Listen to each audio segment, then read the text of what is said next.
नानी की कहानी। एक समय की बात है। एक छोटे से गांव में एक नानी अपनी दोहती रिया के साथ रहती थी। रिया एक चंचल और उत्साही बच्ची थी, लेकिन उसमें धैर्य की कमी थी।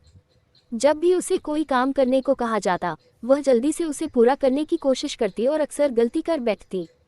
एक दिन नानी ने रिया से कहा, रिया, हमें बगीचे में नए पौधे लगाने हैं, क्या तुम मेरी मदद करोगी? रिया ने उत्साह से कहा, हाँ नानी, और फौरन बगीचे की ओर दौड़ पड़ी।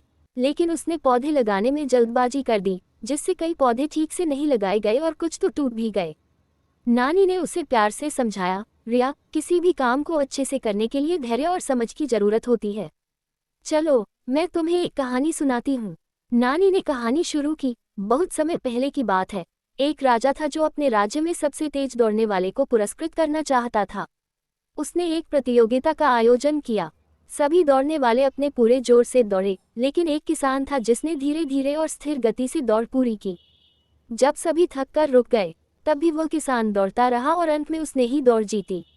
रिया ने पूछा, नानी, वह किसान कैसे जीत गया? नानी ने मुस्कुराते हुए कहा, क्योंकि उसने धैर्य और स्थिरता से काम लिया। जल्दीबाजी में अक्सर हम गलतियां कर बैठते हैं, लेकिन धैर्य से किया गया काम हमेशा सफल होता है। रिया ने नानी की बात समझ ली और इस बार उसने पौधे धैर्यपूर्वक और सावधानी से लगाए। सभी पौधे अच्छे से लग गए और कुछ ही दिनों में वे हरे भरे हो गए। इस घटना से रिया ने सीख ली कि किसी भी काम को करने में धैर्य और समझ जरूरी है। नानी की इस शिक्षा ने रिया के जीवन में बड़ा बदलाव लाया और वह हमेशा हर काम को धैर्य और संयम के साथ करने लगी।